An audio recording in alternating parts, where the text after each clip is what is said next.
Hello, Uganda. Good evening and welcome to this edition of the Hotseat on 933 KFM. I welcome you, our listeners, across this beautiful land, the Pearl of Africa. My name is Patrick Kamara. Tonight, we first have to know what is going on in the Kenyan capital, Nairobi. Our reporter is standing by at the Uganda-Kenya border in Malaba. He will be bringing us to speed on what has been going on. David Awori is standing by there. But before we get on to David Awori, I just want to tell you what has caused this trouble in Nairobi. It's all about the bill, the finance bill. The Kenyans think that they're going to be paying much more because of increased taxes, and they have been on the streets of Nairobi causing havoc. They have entered the parliament in Nairobi. Also, the city hall has been on fire, and we understand 5 people have been shot dead. But we have a reporter who's on the Uganda-Kenya border. David Awori has been standing by there. Good evening, sir. Yes, good evening, Patrick. Yes, bring us to speed. I know you are on this side of the Kenya-Uganda border. What is the situation like where you are?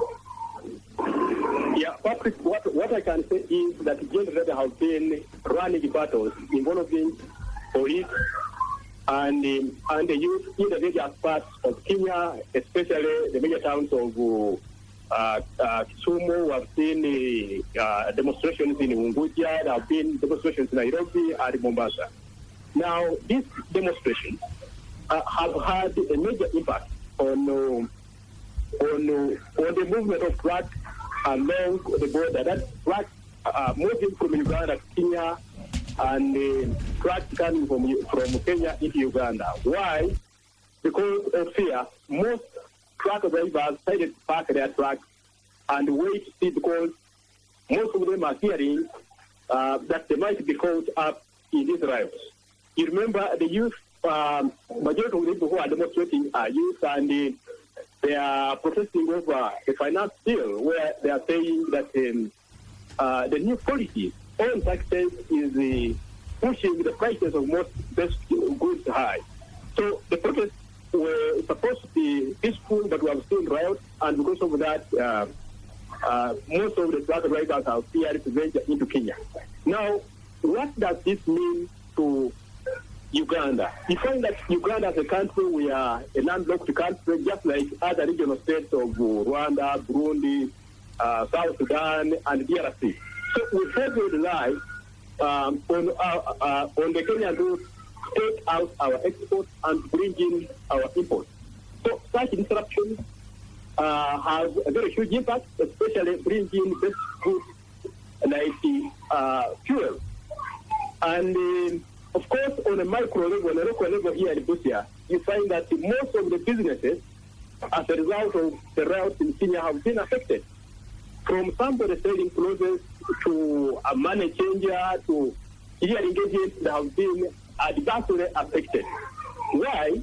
Because when you look at the businesses, for example, along Customs Road in Busia Town, majority of the customers come from Kenya. And where there have been issues in Kenya, when we have seen very few buyers coming, and of course, as a result, most of the traders have recorded no sales. The money changers will make money. Of course, the people who are moving across the border will always want to get change. If somebody is moving from Uganda and going to Kenya, then we want to get the Kenyan currency. If coming from Kenya and Uganda, we want to get the Ugandan currency. So where there have been issues in Kenya, we have seen very limited movement. And of course, the money changers have not because they have made very little or no money. And of course, yesterday also saw the government of Kenya, of course, closing down schools. And you find that here at the border we have very many children who study, especially in ECDs, early learning centers, early child development centers in Kenya.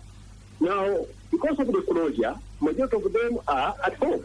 And I've just been speaking to some of the parents, and they have been expressing their frustration that they paid all the school fees, and their children are at home, and we don't know when these demonstrations in Kenya are going to end.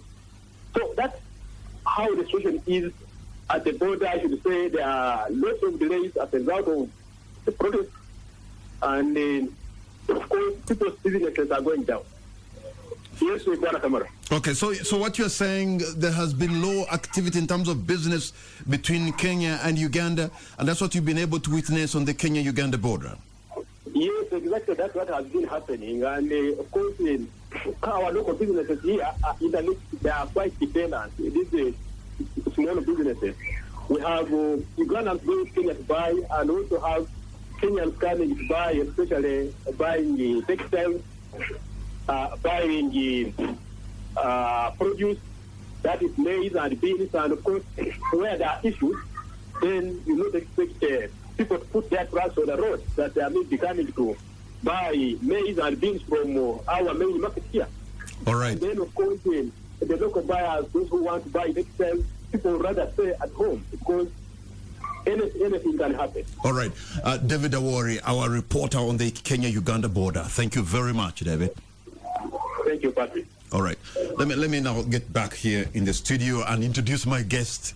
Of course, what we're going to discuss is related also to the East African community business or economics. And my guest this evening is the Executive Director of Uganda Manufacturers Association, Dr. Ezra Muhumuza. Thank you so much for joining us, sir.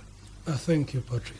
You know, now, I know we entirely wanted to discuss something very different, and of course, we're going to get into that. But I just want quickly your take on what is happening to our neighbors in the East and how it's likely to impact on business activities in the East African region.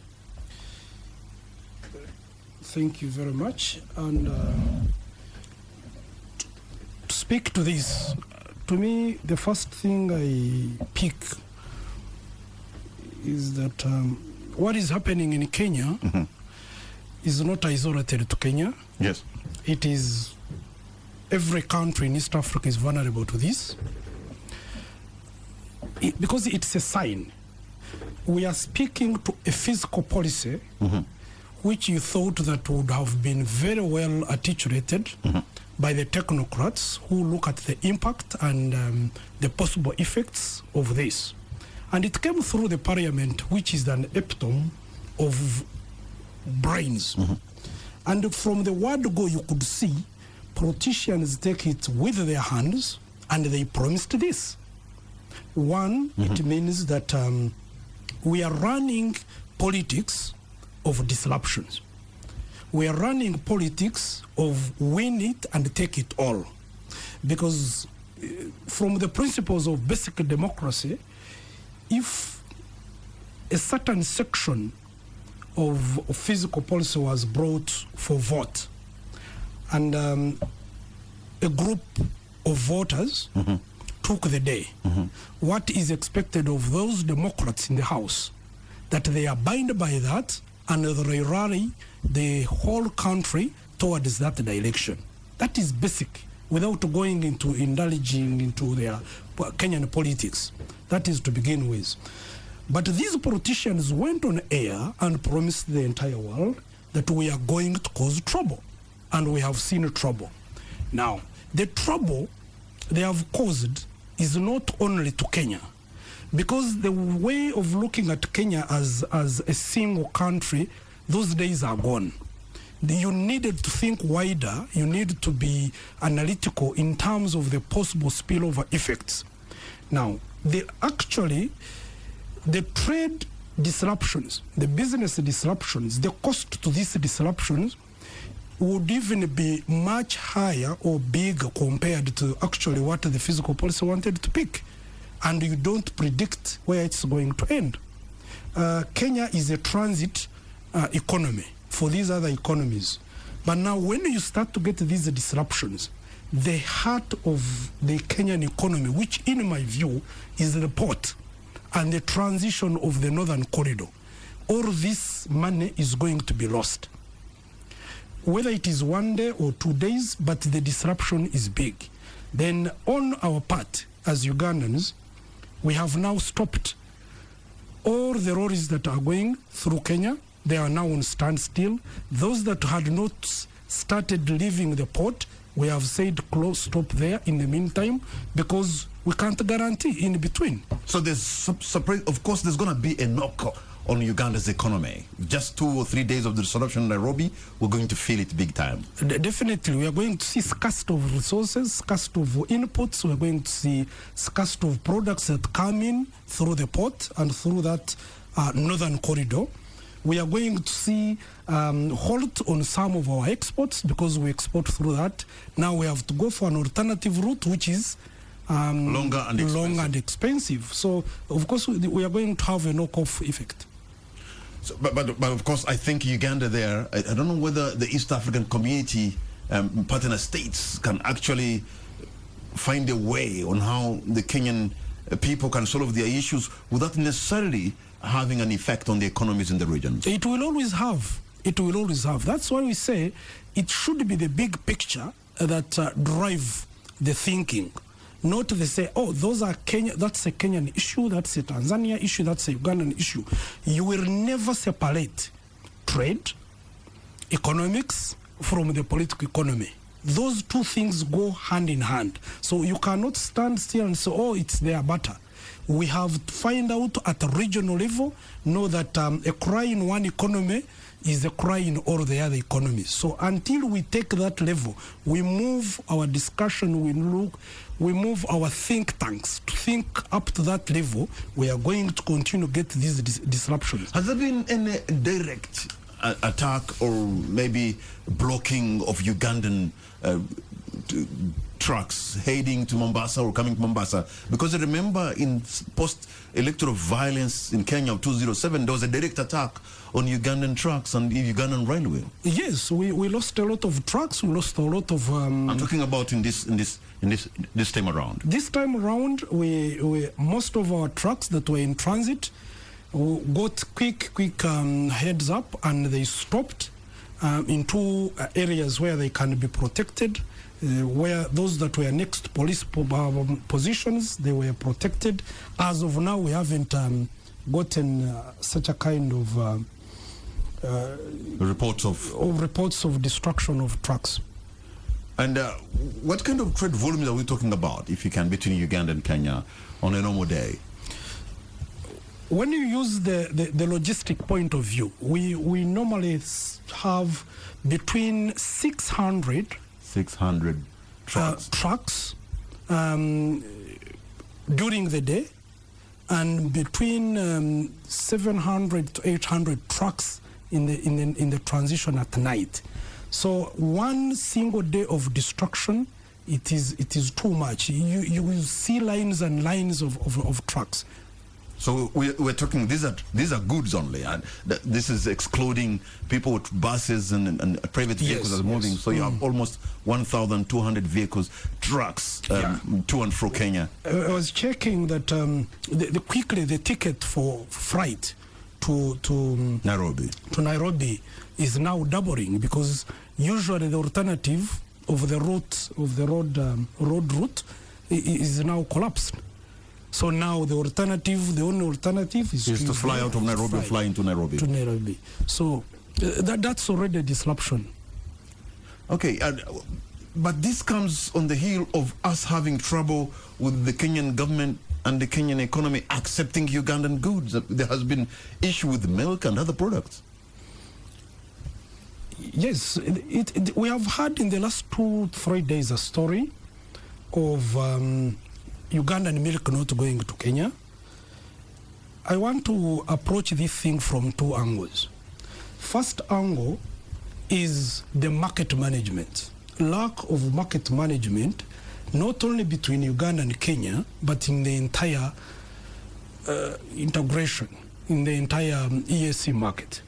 Whose job is it to monitor and say, Patrick has done well, Patrick has done wrong? Whose job is it? We have that vacuum, and we thought that once you start an integration, things will be okay. But we lack that apparatus that does the actual market management. Now, because of that gap, we have information distortions. Information distortion that sometimes just a mere agent at the border who wants the prices in one country, for instance, who wants to bring the Uganda's milk down in terms of price, just says, no, the milk is not coming now. Stop there. Because all the time we have kept insisting, is it a government deliberate policy? We don't normally get the documentation to this effect. Some people do this for selfish interest. And number two is that the market for Uganda is different from the market for Kenya. The milk sector in Kenya is under cooperatives. These cooperatives are very strong cooperatives in terms of pushing the government. So when they push their MPs also push those that they can, and they put an NTB of kind of short. And then we have these issues and stalemates. When the presidents come and say, who is doing this? No one is seen to be doing it. They simply disappear. And the whole logic is that the Kenyan milk sector wants to protect its market. Okay. Dr.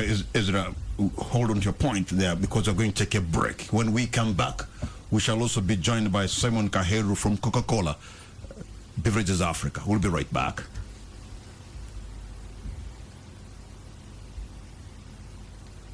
The hottest debate on all relevant topics, live on KFM's Hot Seat tonight. KFM's Hot Seat covers all the relevant topics every weekday, 7 to 933 KFM. Welcome back to 933 KFM, and this is the Hot Seat. My name is Patrick Amar, and my guest in the studio, I'm joined by Dr. Ezra Muhumuza, Executive Director, Uganda Manufacturers Association. We are now joined online by Mr. Simon Kaheru from Coca-Cola Beverages Africa. Simon, can you hear me? I can hear you, sir. Good evening. Thank you so much for joining us, Simon. Before we even look into the challenges of trade between Kenya and Uganda, I think it's important we get to hear your views on I'm sure you've been following what has been going on in the Kenyan capital, Nairobi, and other cities in Kenya, the riots and also the shooting and the protesters getting into the parliamentary buildings and, of course, the city hall. Your take on that? A very sad state of affairs, Patrick, and it's still running, and it's affecting us already across the region. And of course, you know, every Tuesday you have me here talking mostly about East African business, not really Coke, but our community, and how we can improve trade within this one region, which we even call it country, yes, called East Africa. And whenever things of this nature happen, we go back very many steps. In fact, as we speak, right now, internet services in Uganda have almost gone to a halt because of the situation in Kenya. Why? Because our internet services come in mostly through the sea cable that's connected on that coast. So for all Ugandans out there, we need to understand how closely integrated we are, and why we need to keep in touch with our neighbors. It's one household. But most importantly, what led to this point is a very sad state of affairs that involves the people running a country. I don't want to apportion blame on the government, but the people running the country not listening to the people that they're supposed to be serving. Because what the protesters are saying, it rings very, very true. And under the circumstances, we've seen a number of charges being placed against even the president himself when he traveled to the U.S. recently and used, what Kenyans thought to be a more expensive means of travel. They had a very serious point to make.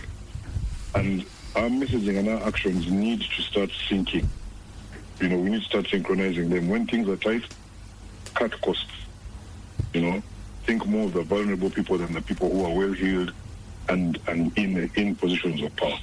And in Uganda, I believe it's a very good lesson that we can take, because we all know what we are talking about today when the corruption conversation hits the table.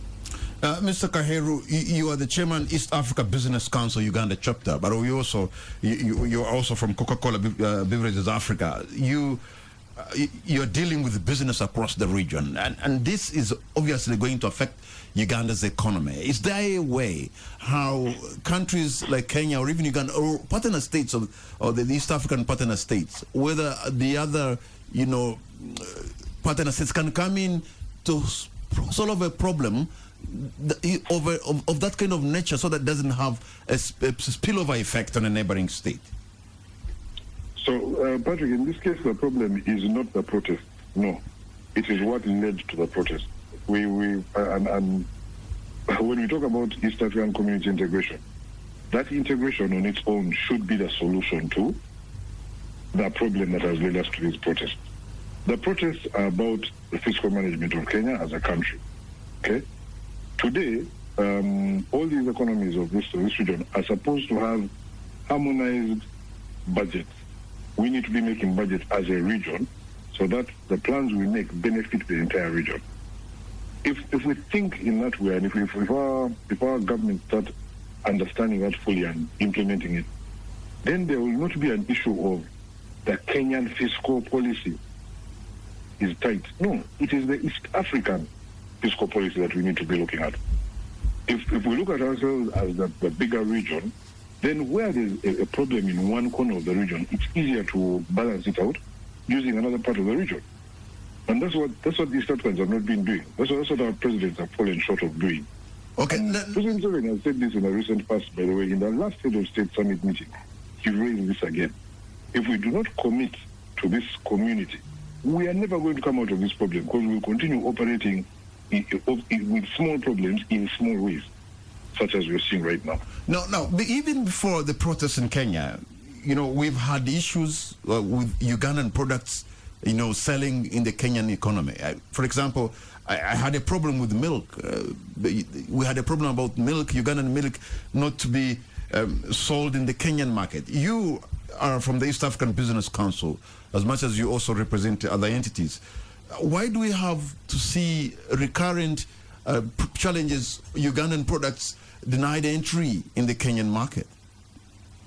Now, in our analysis, because we frequently conduct studies of the business environment, we speak with the authorities, the regulators, the governments, and one thing that has continued to be proven, it first came as a charge by the government. So we went to the government as private sector many years ago and said, look, we are suffering too many NTBs, blockades being set up at different border points, certain laws and regulations being introduced to stop us from trading. And this time the government, the heads of states themselves, they turned around and said, no, but it's you people. It's you, private sector, that comes to us and you lobby against other private sector interests. So it is the selfishness amongst yourselves as a private sector that you need to fix. So that's why we started working closer as the East African Business Council. Of course, we put together the different manufacturer associations, and I'm happy you have Israel in studio there, the private sector foundations and federations, basically bring together the private sector as a whole, so that all the policies we are pursuing are policies that benefit the wider private sector, not individual companies. Simon, just hold on there. Simon seems to be suggesting that sometimes the problems we find are brought about by private entities, private businesses in Kenya, as if they are in Kenya or even Uganda, as if they are able to move to affect or influence policy. Ezra. Yes, true. To begin with, when you analyze milk, it is actually not every milk product. It is happening to powdered milk. And the reason is, in Kenya, there is a strong influencing company that feels their market share should not be encroached on by milk that is coming from Uganda, which is powdered. So that's why you see it's a private market player in Kenya that is working against a fellow market player in Uganda. Yet you'd think that private, it should be wash my hand, I wash your hand tomorrow. But otherwise, if we continue to be selfish as private people, then we end up losing it when it comes to the policy. How does a private entity more or less influence policy? That's what policy is about. I'm asking, how? Simon, how? But of course, policies are influenced by all parts of society. In other words, more or less determine how the state of affairs should be because that should be a state entity. No. You use the word influence. Yeah, but that's why I'm paraphrasing it now. You may not determine, but you will influence in a certain direction. You're using various means, and this should not be a surprise in any way. In fact, you even have individuals who are moving policy in some countries. So that's not questionable. What happens is, if one private sector entity goes and states a case or a policy such as the one Ezra is pointing out of, let's restrict powdered milk going somewhere, the people running these government departments that will write out the policy, the parliamentarians who are going to pass it and say this is what we are going to do, they're all individuals that have to be moved by a specific argument. Now, if everybody in that process is too small-minded to understand that we are now looking at the African economy instead of just one or two countries that are talking to us, then they will bow down and agree to seal a decision. Okay? Now, while doing so, we have Algeria knocking at our door and telling us we don't have sufficient amounts of milk to supply them. We have New Zealand, their business interests in New Zealand that are very keen on controlling the supply of dairy products. I'm getting information, Dr. Ezra and Simon, from a reliable entity that it's not only powdered milk, by the way. And they're giving an example of Brookside have been denied permits for even UHT liquid milk. Ezra. Yes, now that again brings us to company. Without wanting to dive into the details of which company's milk is being stopped, but you will get to appreciate that there is a Kenyan company that is exporting milk or processing milk from Uganda. Yes, like for example the case of Brookside. Exactly. But when it goes back, so you pose a question, it's a Kenyan company, by the way. Yes. Why is it that a Kenyan company is being stopped from taking milk to Kenyan market? By a Kenyan company. That tells you the rivalrism, the competition, the unhealthy competition that is happening within the context of Kenya as an economy. Well, but when it's leaving Uganda, that's a Ugandan product. It becomes Ugandan product. It's a Ugandan product being exported by a Kenyan company to Kenyan market. And that's why you see this machination is not like to other companies. But for us in Uganda, we treat it as a Ugandan company and we take this product to be Ugandan product. Because it is. It is. But the real issues, the unhealthy competition seems to be having so big roots. It seems to be rooted in the politics, the political economy of Kenya than what we see by face value. Okay, gentlemen, we're going to take a very quick break and the hot seat will be right back. KFM's Hot Seat. It's hot, it's live, provocative, and digs deep into the issues. It's KFM's the hottest debate on all relevant topics, live on KFM's Hot Seat tonight. KFM's Hot Seat covers all the relevant topics every weekday, 7 to 8 p.m. Welcome back to 933 KFM, and this is the Hot Seat. My name is Patrick Amara, my guest tonight. In the studio, I have Dr. Ezra Muhumuza, who is the Executive Director, Uganda Manufacturers Association. And online, we're joined by Simon Kaheru from Coca-Cola Beverages Africa, but also Chairman, East Africa Business Council. And we're discussing the issues of trade between Uganda and Kenya. We have seen the Kenyan market more or less lock out the Ugandan milk products into their economy. But Simon, you know as much as I do that what we are seeing here, it's not the first time such a problem is happening. We have had problems with sugar, we have had problems with milk before. In fact, at one point, the Kenyans had to send a delegation to Uganda to really find out if this milk that is coming to Kenya was indeed truly Ugandan milk. We've been here before, Simon. Why is it that we get this thing almost every year? And Patrick, that's exactly what we are saying here about the ongoing small-mindedness and selfish interest. I mean, I don't work for any government, so I can say this without fear or favor. So long as we do not have a mentality that understands how the world economy is supposed to work, we will continue to balkanize. So you will continually have, it's not just Kenya, Uganda. There's a time when Ugandans have blocked Tanzanian rice from entering this country. You remember that? Yes. Yes. This is an ongoing problem that speaks to the general mentality of our trading populace and the people who run the public sector. Now, every single day, one of the things that we need to preach is the purpose of regional integration, the purpose of having larger markets, and the need to produce more. The reason Ezra is in that studio speaking for the manufacturers is because the more markets we have out there, the more successful our manufacturing entities will be. The more successful these manufacturing entities are in each of these countries, the bigger they will become, because then they can conglomerate and produce enough to go and supply the rest of the world. It is an understanding of that very basic economics that's going to make us move. But if we continue having business people or private sector members who want to close off anything to do with competition, they will never go. If you have how much of they don't understand this, they will also never make policies that will make us competitive and therefore provide the money that will avoid the protests that you're seeing in Kenya. Protests are happening, Simon, the government not having enough money. Simon, how much of this probably is rooted more or less in the local Kenyan politics, where you find, for example, let's face it, Brookside, I understand, is related to the family of Uhuru Kenyatta. And I understand, owned by the Uhuru Kenyatta family. And then you have other dairy corporations in Nairobi, in Kenya, who are aligned to William Ruto, and these are political rivals. Could this be the real issue?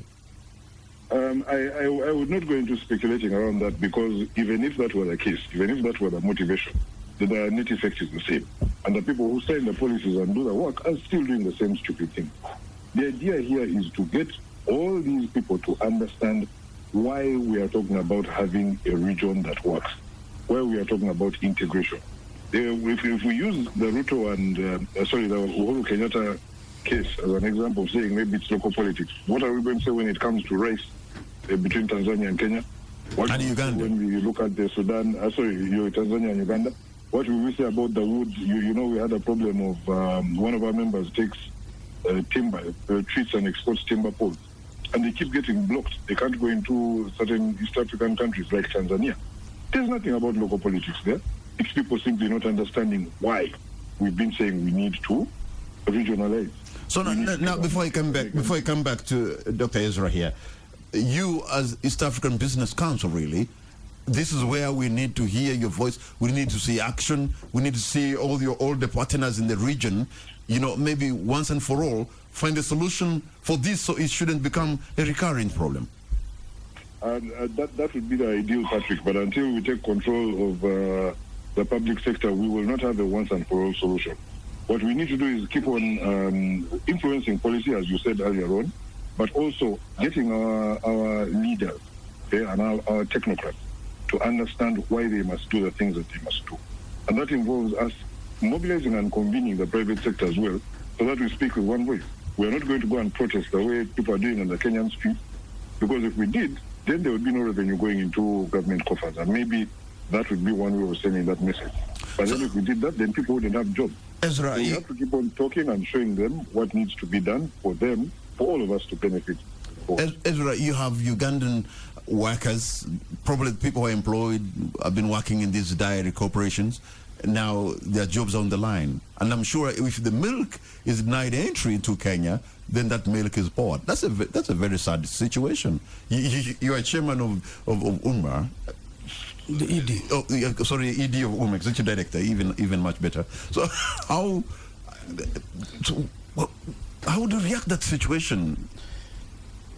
Patrick, it's very sad for the business person. It's very sad for an employee. It's very sad for that truck driver. Even for the people who are likely, maybe they have even poured the milk. It is very sad across board. And two things I want to emphasize. One is what exactly Simon is talking about, and I hinted on it. We went to regional market. The question is, how are we prepared, and what is that cost? Because it's about sacrifice and benefit.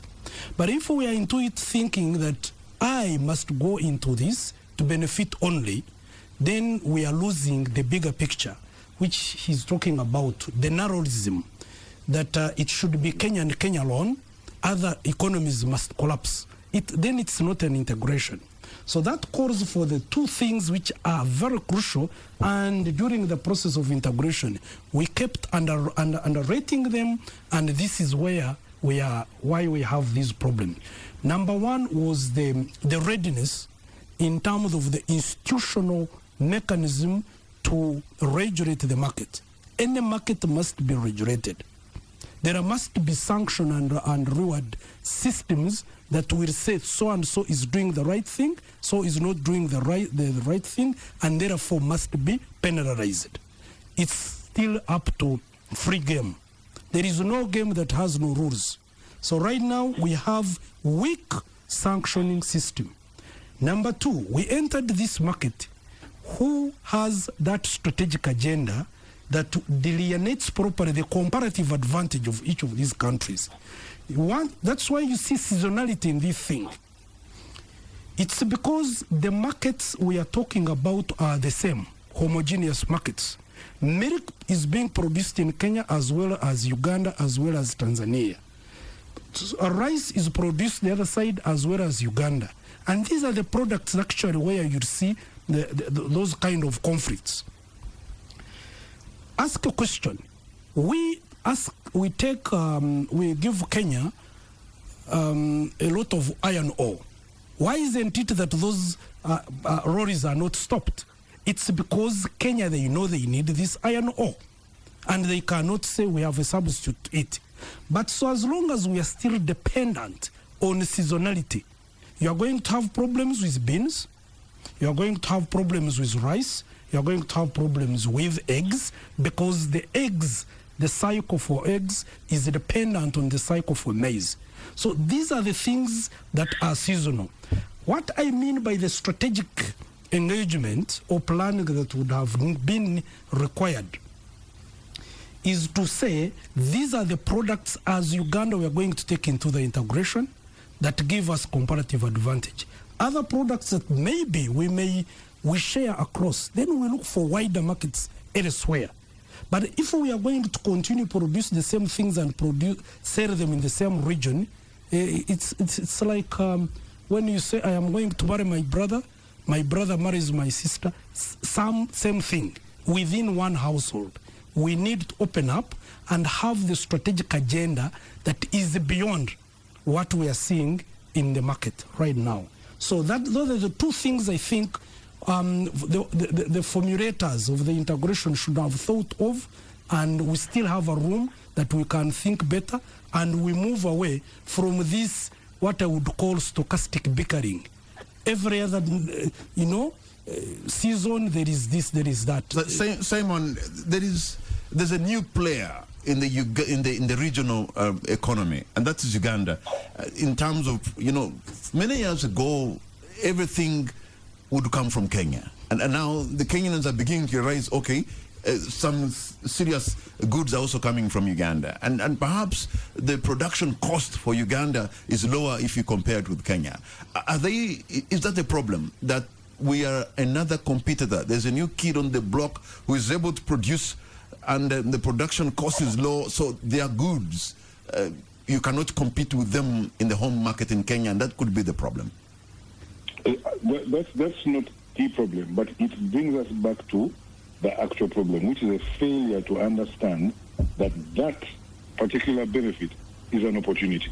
You see, so long as the brain of anybody out there does not internalize the fact that as the East African community, we are talking about a bigger producing region, okay, as well as a bigger market, then nothing will appear to work. It will continue to be that analogy that the president likes to use, and that makes many people laugh, but it's very true, of dwarfs fighting with dwarfs, dwarfs comparing themselves with dwarfs. We need to try and get into this point where we build all these advantages into one major advantage and go out and capture that market out there. And that mentality is where we are being defeated right now as a region. That's why earlier on when you spoke about how do we solve the problem once and for all, maybe we get East Africa to live and run this place. But as long as we still have small-minded East Africans who want to think in terms of village, tribe, district, we are not going to get very, very far. All right. Simon Kaheru and Ezra, gentlemen, we're going to take a break, and the hot seat will be right back. KFM's Hot Seat. It's hot, it's live, provocative, and digs deep into the issues. Hot Seat. Hot Seat. Hear the real story behind the story. Coming right at you. Only on 933 KFM. Welcome back to 933 KFM, and this is the Hot Seat. My name is Patrick Amara. My guests tonight are Dr. Ezra Mhumuza and Mr. Simon Kaheru. We're discussing trade challenges between Uganda and Kenya. I think, Simon, you hinted on the issue that if we have to see this ended, we need to find a bigger market.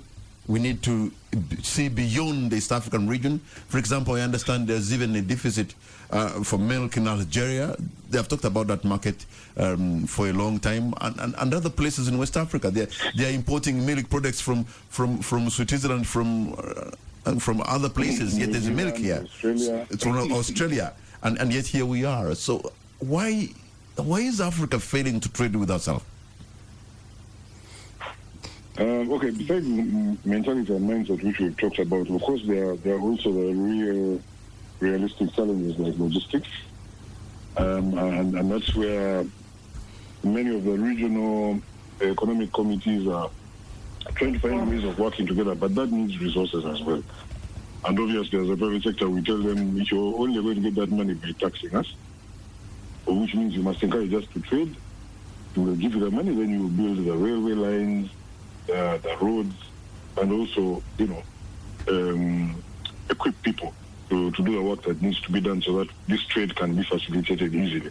And that's why we're happy with some of the trade development organizations that we work with, not donor agencies, but trade development, because those ones are actually driving, for instance, the African Continental Free Trade Area. They're the ones saying it needs to happen. And for it to happen, you guys all need to do this, whether it's signing the right agreements on time, developing the right businesses within each country, focusing on the right products, as Dr. Ezra Mhumuza mentioned, within each region, and agreeing what products should be cross-traded, because obviously we're not going to start sending, let's say, we can't send rice to Nigeria if Nigeria starts growing their own rice with the land that they've got. So it's getting that thinking going, and then also harnessing Africa so that Africa can supply the rest of the world. There's the numbers, and I don't want to quote them here because, I'm not a man of quoting numbers in a big way. But when you look at the potential, the so-called potential of Africa to produce for the rest of the world, it's ridiculous how much we've got.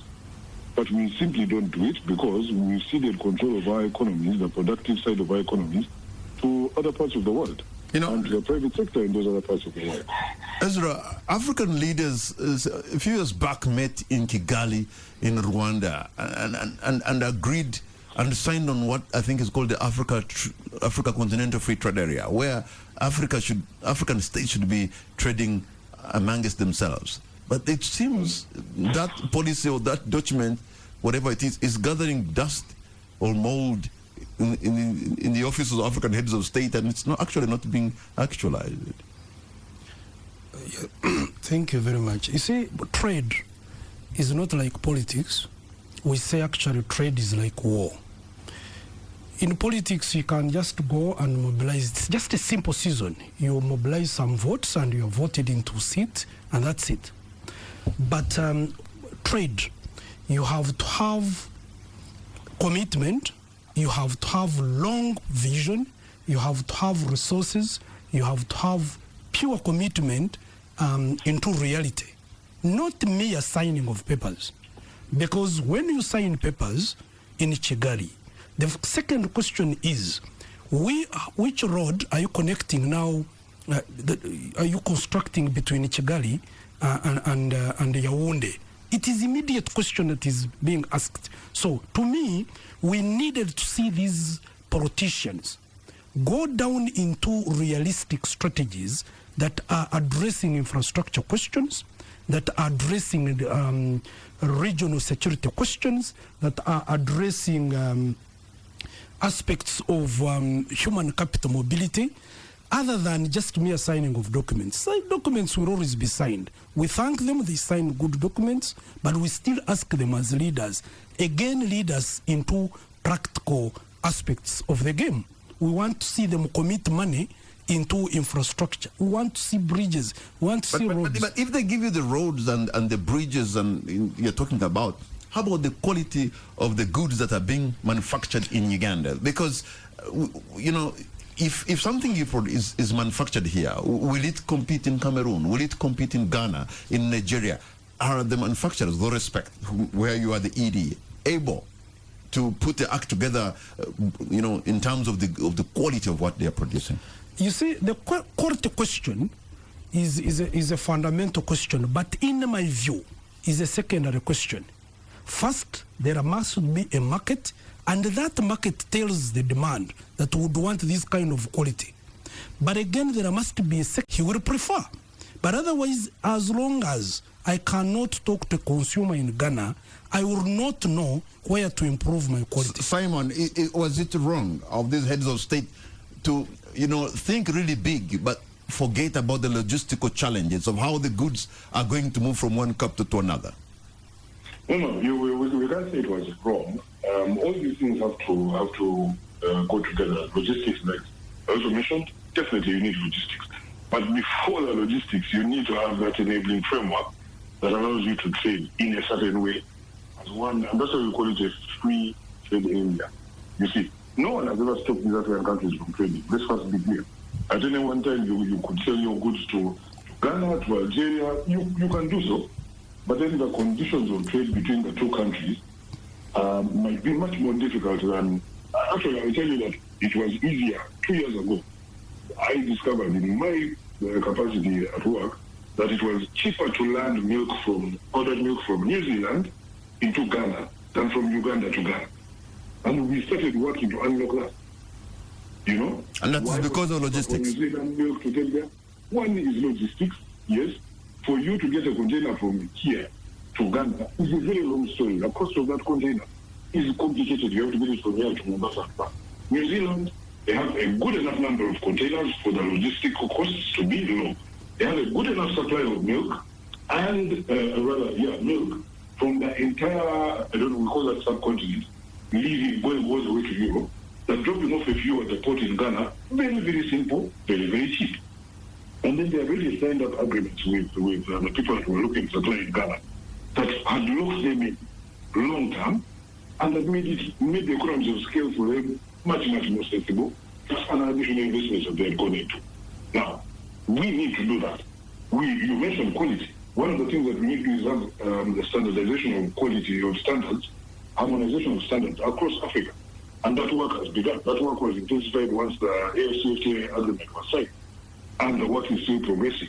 However, I keep coming back to East Africa because if you cannot get milk from here, across the border there, a couple of 100 kilometers, forget getting milk to Ghana. And that's why the regional economic communities have got to work fast in order for the Africa-wide community to work. That's even without us talking about security, for instance, and insecurity for that matter. These coups that we see happening all over the continent are necessary on one front, but once they've happened, we need to settle very quickly and then look at what the people need. Because all this integration is for the people. It's not for political reasons. No. It is for us to become more wealthy and more prosperous and African so that we can take our place in the world. That's the basic end result. Our grandchildren need to be as wealthy as the Western world that we see today, and that has us at the end of a road. And so, Simon, still with you, what's going to be your concluding remark tonight? My concluding remark is for all of us to keep an eye on Kenya, pray for our brethren, our sisters there, but ensure that what has led to that situation does not arise in any other part of East Africa. It lies within us. It's not for us to become protesters, but we need to keep reminding the people in authority that they must think about the people that they serve. All right. Let's be sensible in everything we do. All right, Simon Kaheru from Coca-Cola Beverages Africa and Chairman, East Africa Business Council, Uganda chapter. I want to thank you so much, sir. Shukran. All right, and Ezra, what's going to be a concluding remark? The concluding remark from me is that what we are seeing are just signs and symptoms of a beginning to fail kind of a system. We need to open up and try to rethink solutions that are beyond just bickering or addressing signals or symptoms. We need to look at the real issues that would lead into the big picture of the integration. We need to move away from the country sovereignty issues. We need to move away from bilaterals. We need to open up and refocus on the wider picture of the integrated market. Ezra Holmes, I want to thank you so much for the time you've given us, for the submission you've made, and you've given us an understanding of what is going on between the regional market. And also Simon Kahiru, I want to thank you again. And for those of you who have been listening to us, I want to thank you for the privilege of your company. And this brings us to the end of tonight's edition of the Hot Seat. Join us again tomorrow, same time, same station. Good night, and God bless you guys.